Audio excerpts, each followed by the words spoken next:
Get ready for what could be the ultimate summer bummer. I'm not talking like that last big one 4 decades ago when between Watergate and an oil crisis, it seemed the country was embroiled in a summer-long crisis that would last a lot longer than the summer. It would go into the fall, and the following winter, or the spring, and on and on and on. No mystery, markets tumbled through all that uncertainty then. What happens in this Benghazi, IRS scandalized Washington now, and the fallout for your stocks and your money right now? Malia Lazou is here. We've got Rob Basso and Dominic Tavella. Rob, what do you think? Well, you know, I actually brought a prop because I think it's important. Right on the back of our currency, it says, "In God we trust." Okay, the operative word in this particular case is trust. Once you've eradicated the trust that the American people have and business owners have with our federal government, everything stops. People make deferred decisions. They don't make the decisions that they need to run their businesses properly. This is really damaging, and I think people think really hard and long about the things that our government are doing. All right, now, we should say some of the charges are, and you know, they're not sure how far this extends, but the IRS, you know, targeted conservative groups. Late in the day, reports the Justice Department was targeting AP reporters and, you know, monitoring their calls and everything else. It does sort of bubble. What do you make of that? Well, look, we just had a blip up in consumer confidence this past month. Finally, we seemed like we were just getting past, you know, the fiscal cliff and sequester and budget deficits, and oh my God, everybody can take a deep breath, relax, and just let the economy get going again. And now we got this wet blanket all over us again. So depending how deep this gets and how ugly it gets, it's going to affect the consumer, their ability to make a real good decision financially, buying some product, whatever. It could have a negative effect on us all. You know, Malia, I always think, you know, every time you have the potential of a scandal, whether it involves a Republican president or a Democratic president, the economic backdrop has a lot to say as to whether those scandals do that president in. I think Bill Clinton was saved in large part because the economy was doing so well. This president might be saved because, by comparison, it's doing a lot better than it was. Richard Nixon wasn't so fortunate because, to add insult to injury, you had a lousy economy. So how much of that could come into play? Well, I think that you bring up a good point with looking at Nixon and looking at the lousy economy. That probably had a lot to do with a lousy economy. I don't think that scandal in Washington affects our markets that much. If it did, I'm sure we would not be as well off as we are. I mean, scandals in Washington have been happening since Washington.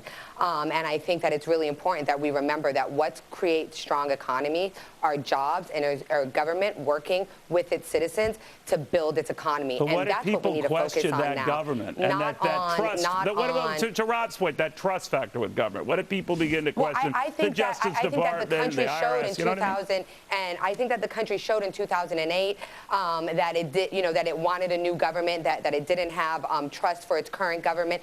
The way Americans have been feeling about their government has been down in the dumps for quite a while. I don't think Obama has brought on that trend. I think it was actually maybe even the Bush win in 2000, well, you could say that and it took you about the trust of the people. 3 minutes to get to President Bush. I agree with you, Neil. I think that all right. I think that the way we feel about our government should be taken a lot more seriously, and that includes Congress. It's a shame how okay they are with our lack of trust for them.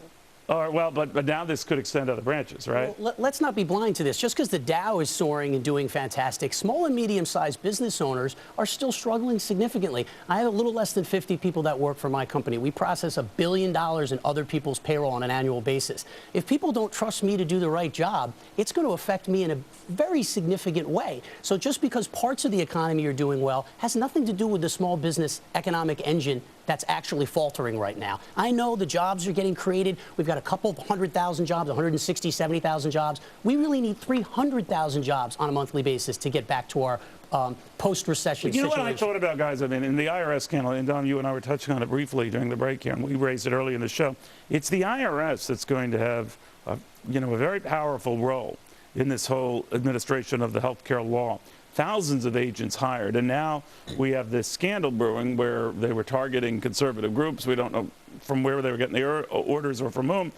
But that does give folks pause about, wait a minute, this health care law thing, right? And let's all remind every working American, you're going to have to file as part of your tax return an information sheet disclosing even more information to the IRS. Who your insurance company is, how long have you worked there, how many months are you covered, who's in your family unit. Even more data gets reported to the IRS. And look, Americans don't trust the IRS as it is. This is just another unfortunate All right, well, event. now you said that about the IRS. I love you, IRS. Keep doing that. Great job you're doing. Malia, do you get, though, a sense that this does mushroom, that it's calling into question government entities that are going to have a lot more control in the months and years ahead, whether it's healthcare and the IRS or whether it's legality of all of the above at our Justice Department?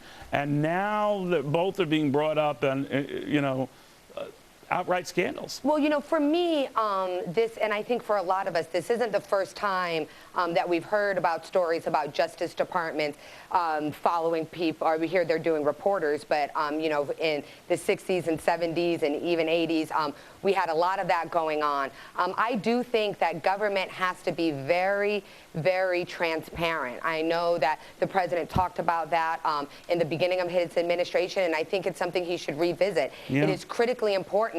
We also know that, the NAACP was targeted, and groups under the, at the left were targeted when in the 2004 election. So I think No, you're right. There is a history of this, but Rob, you're right. And Neil, my point to that is that's what we need to attack for the American people. Rob, here's what I think. Not making it a political thing. Well, I think Hoover. Stop. But I think what you got to say, Rob, is that when you go after reporters, now you've got a problem, Mr. President. It's not you doing it, Mr. President, I hope not, but now that changes the game, because the media that I think, with all of the respect for Malia, I think has given this president a pass. I think that changes when you go after the media. I think it's going to change significantly. I mean, you think about just the black eye that's going to give this president and his entire administration. I mean, does he not realize those are the individuals that have the power to get him elected or not get him elected? I mean, what the media is saying about him makes a huge impact. I mean, this is really going to set up, I think, if these things go in a really bad way, they're going to set up the entire election process. So for the if that next happens, election. then what happens in the markets? Let's talk about the economy. And this is not an opinion. This is a